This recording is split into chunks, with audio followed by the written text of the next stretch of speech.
ये देखने के लिए कि उसके बगल वाला आदमी सच्चा है या नहीं, मंगेतर ने एक बहुत ही खतरनाक प्लान बनाया। उसने खुद अपनी बेस्ट फ्रेंड को उसके बॉयफ्रेंड की बाहों में धकेल दिया ताकि वह उसे रिझा सके, जबकि वह चुपके से बेडरूम की दीवार के पीछे एक छिपे हुए कमरे में एक बेरहम दर्शक की तरह छिपी रही और उनकी हर हरकत पर नजर रखे रही। उस औरत को शुरू में लगा कि यह सिर्फ प्यार का पक्का टेस्ट है। उसे लगा कि एक बार जब वह ड्रामा होते हुए देख लेगी तो वह अपनी हाई हील्स पहनकर बाहर निकल सकती है और ग्रैंड वेडिंग की तैयारी जारी रख सकती है। उसे क्या पता था कि जिस पल उसने सीक्रेट कमरे का दरवाजा जीत के साथ बंद किया, उसके अंदर का सबसे पुराना लालच और नफरत किसी भी पहले से तय सिनेरियो से कहीं ज्यादा बढ़ गया। इंसानी फितरत की असलियत को कभी चैलेंज करने की कोशिश मत करो, क्योंकि इससे अक्सर ऐसी खाई में गिरना पड़ता है जहां से वापसी नहीं होती। इस फिल्म में कोरियन वेव के पायनियर सॉन्ग सेयोंग ह्योन और ओटाकू के दिल की धड़कन के नाम से मशहूर एक दमदार एक्ट्रेस पार्क जी ह्यून है। फिल्म में उनके साथ को सिर्फ चिंगारी उड़ती हुई ही कहा जा सकता है, जो न सिर्फ दर्शकों के विजुअल एक्सपीरियंस की सीमाओं को आगे बढ़ाती है, बल्कि मतलबीपन के डार्क साइड को भी बहुत गहराई से दिखाती है। खासकर आखिर में आने वाला ड्रामेटिक, दिल दहला देने वाला ट्विस्ट प्यार के बारे में आपकी समझ को जरूर ताजा कर देगा। खुद को अंधेरे कमरे में बंद करने से पहले फीमेल लीड सू योन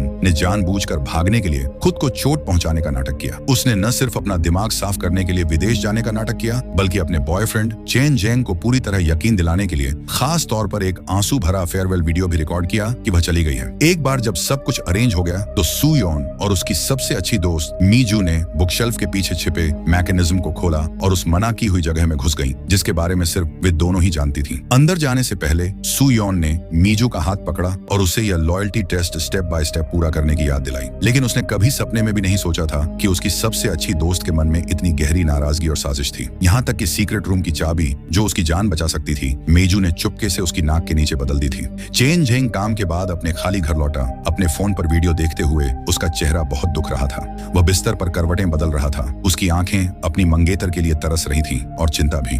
यह सीन सीक्रेट रूम की दीवार में लगे वन वे ग्लास ने पूरी तरह से कैप्चर कर लिया था। शियुयान पीछे छिपकर खुशी से भरे दिल से देख रही थी। उसे लग रहा था कि इस आदमी के दिल में उसकी बहुत अहमियत है। टेस्ट जो पहले 3 दिनों के लिए प्लान किया गया था, सिर्फ आधे घंटे से चल रहा था और वह दरवाजा खोलकर अपने लवर को गले लगाने का इंतजार नहीं कर सकती थी। लेकिन जब उसने चाबी उठाई और उसे ताले में डाला तो उसने कितनी भी जोर से घुमाया, लोहे का भारी दरवाजा मजबूती से बंद रहा, जैसे वेल्डिंग करके बंद किया गया हो। उसने मदद के लिए जोर जोर से दरवाजा खटखटाया, लेकिन कोई जवाब नहीं आया।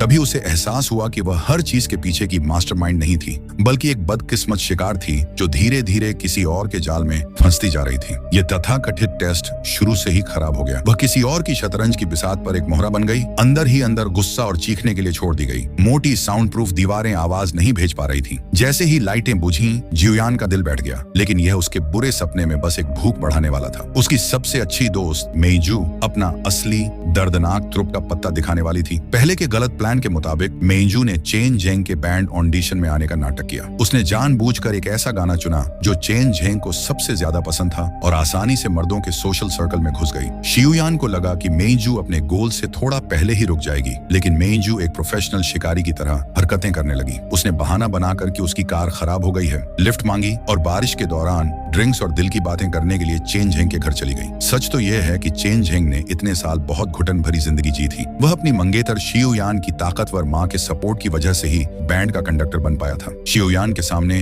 वह एक गुलाम की तरह था जो हमेशा उसकी हर हरकत पर नजर रखता था। लेकिन मेजू के साथ उसने पहली बार एक आदमी की इज्जत महसूस की। जरूरत महसूस होने का यह एहसास उसके लिए लंबे सूखे के बाद बारिश जैसा था। चेन जेंग जल्दी ही इस प्यार भरी आलिंगन में खो गया। शराब का असर होने पर दोनों ने उस बड़े बिस्तर पर लाइन पार कर ली जो असल में शियुयान का था। दीवार के पीछे शियुयान बस बेबस होकर देख सकती थी। चीखने चिल्लाने से उसकी आवाज भारी हो गई थी, लेकिन कोई फायदा नहीं हुआ। वह बस उन्हें लिविंग रूम से लेकर बेडरूम तक तबाही मचाते हुए देख सकती थी। धोखा मिलने की बेइज्जती ने उसे लगभग पागल कर दिया था। बात को और भी बुरा बनाने के लिए मेन्यू ने जानबूझकर शियुयान को शीशे के सामने उकसाया। उसे हद पार करने का पक्का इरादा कर लिया था। रास्ते में कहानी आगे बढ़ती है। जैसे जैसे दिखावा धीरे धीरे हटता है, दर्शकों को पता चलता है कि मीजू और सुयोन का असल में पहले कोई रिश्ता था।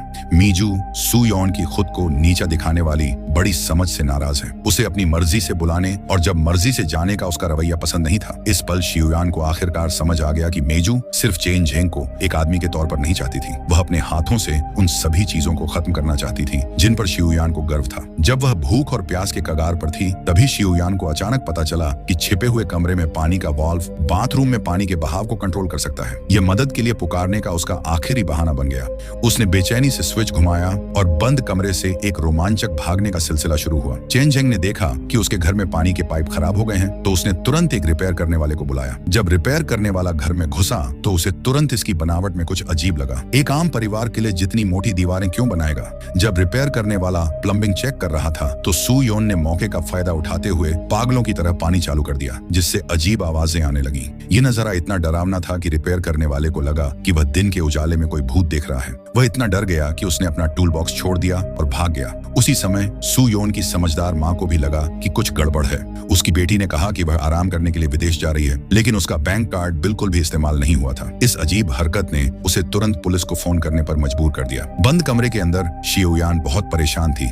मुश्किल से एक्सपायर हो चुके इंस्टेंट नूडल्स के टुकड़ों पर जिंदा थी। इस बीच चैन जेंग और उसकी होने वाली सास ने वीडियो देखा और आखिर में कोने में एक शक करने वाली शख्सियत को देखा। पहचान के बाद वह शख्स सच में मेजू था। चैन जेंग को तब एहसास हुआ कि मेजू उसकी मंगेतर को बहुत समय से जानता था। वह गुस्से में उससे बात करने के लिए दौड़ा, लेकिन मेजू ने जोर देकर कहा कि उसे कुछ नहीं पता। उस शाम हाथ धोते समय चैन जेंग ने फिर देखा कि पानी का बहाव रुक रुक कर हो रहा था। अचानक उसके दिमाग में एक डरावना ख्याल आया, क्या शियुयान इस शीशे के पीछे हो सकती है? उसने भारी फूलदान उठाया, उसे बचाने के लिए शीशा तोड़ने का इरादा किया, लेकिन आखिरी पल में वह हिचकिचाया। उसे अचानक एहसास हुआ कि अगर शियुयान सामने आ गई तो पिछले कुछ दिनों में उसने जो भी शर्मनाक काम किए थे वे सब सामने आ जाएंगे। उस समय वह न सिर्फ अपनी कमांडिंग पोजीशन खो देगा, बल्कि शायद इंडस्ट्री में बने रहने का भी कोई मौका नहीं बचेगा। पैसे, रुतबे और अपनी मंगेतर की जिंदगी के बीच चेन झेंग का मतलबी दिल पूरी तरह से हावी हो गया। उसने अपना सुंदर चेहरा नीचे रखा और उसे मरते हुए देखने का फैसला किया। कई लोगों ने उसे अमानवीय कहा, लेकिन यह इस असमान रिश्ते की सबसे असली क्रूरता को ठीक से दिखाता था। उसे मेहनत से कमाई गई दौलत और रुतबे को खोने का डर था, और उससे भी ज्यादा उसे उस औरत का सामना करने का डर था जिसने उसकी गंदी आत्मा को देख लिया था। चेन झेंग को मुड़कर जाते हुए देखकर शियुयान की आंखों की रोशनी पूरी तरह से चली गई। वह जमीन पर गिर पड़ी, चुपचाप रो रही थी। बाद में चेन झेंग और मेजू इस नाजायज जोड़े ने अपना राज अपने तक ही रखने का समझौता किया, लेकिन उन्हें कभी उम्मीद नहीं थी कि शियुयान की माँ अपनी बेटी का सिग्नल बनाने के लिए एक टॉप नॉच हैकर को हायर करेगी और बैंड के सभी लोगों को कंपनी में एक मीटिंग के लिए फुसलाएगी। चेन झेंग और मेजू इतने दोषी थे कि उन्होंने अपना चेहरा दिखाने की हिम्मत नहीं की, जिससे बुढ़िया का शक और पक्का हो गया। बहुत ज्यादा घबराहट में मेजू और चेन झेंग के बीच गर्मा गर्म बहस हुई। जानलेवा घटना और जेल जाने के डर से चेन झेंग ने मेजू को सीक्रेट कमरे की चाबी देने के लिए मजबूर किया। दोनों ने सावधानी से धूल भरे दरवाजे को धक्का देकर खोला और सडन की बदबू ने उनके होश उड़ा दिए। धुंधले कोने में उन्हें शियुयान मिली, जिसे मुश्किल से इंसान के तौर पर पहचाना जा सकता था। मेजू यह देखने के लिए पास गई कि वह मरी है या जिंदा, लेकिन शियुयान अचानक एक पागल जानवर की तरह उछल पड़ी और मेजू पर जोरदार हमला करने लगी, जिससे वह डर गई। इस अहम पल में चेन झेंग के फैसले ने एक बार फिर सभी को चौंका दिया। उसने उस औरत को दूर धकेल दिया जिसके साथ वह कभी करीबी रिश्ता रखता था।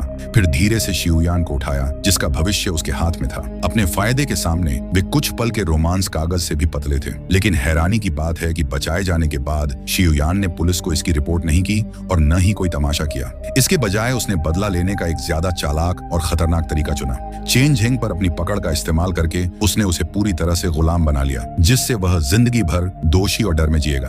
कंट्रोल की इस अजीब इच्छा ने शियुयान को एक अजीब तरह का संतोष दिया। आखिर में पासा पलट गया और वह सीक्रेट कमरा जिसने कभी शियुयान को कैद किया था, मेजू के आराम करने की खास जगह बन गया। दो औरतों की पहचान और हालात ने एक परफेक्ट साइकिल पूरा किया। यह मजाक जो प्यार के टेस्ट के रूप में छिपा है, असल में हर किसी के दिल में छिपे शैतानों और राक्षसों को दिखाता है। पूरी फिल्म देखने पर आपको पता चलेगा कि भावनाएं सच में बहुत नाजुक होती हैं, खासकर लगातार खोजी टेस्टिंग के सामने। जिस पल आप इंसानी फितरत के अंधेरे पहलू को समझने का फैसला करते हैं, आपका शुरू में जो भी नाजुक भरोसा था वह पूरी तरह से टूट जाता है। शियुयान ने कंट्रोल को सिक्योरिटी समझ लिया और इस चक्कर में लगभग अपनी जान गंवा दी। चेन झेंग ने अपनी जान से ज्यादा शोहरत और दौलत को महत्व दिया और इस चक्कर में अपनी आत्मा खो दी। मेजू जलन में अंधी हो गई थी, जिससे उसका भविष्य बर्बाद हो गया। यह तंग बंद कमरा न सिर्फ लोगों पर बल्कि इच्छाओं से भरी आत्माओं पर भी फोकस करता है। असल जिंदगी में हमें अपने असली रूप की रक्षा करना सीखना होगा। सच्चे रिश्तों को उन मुश्किल परीक्षाओं की जरूरत नहीं होती। ईमानदारी और आपसी सम्मान लंबे समय तक चलने वाली सफलता की चाबी है। गलत ताक झांक वाली इच्छाओं को रोकना और इंसानी कमियों को स्वीकार करना इस मुश्किल दुनिया में खुद को बचाने के लिए जरूरी है। अपने अंदर थोड़ी सी समझदारी और दया बनाए रखना जिंदगी की सबसे जरूरी प्रैक्टिस है। और इसी के साथ यह कहानी यहीं समाप्त हो जाती है।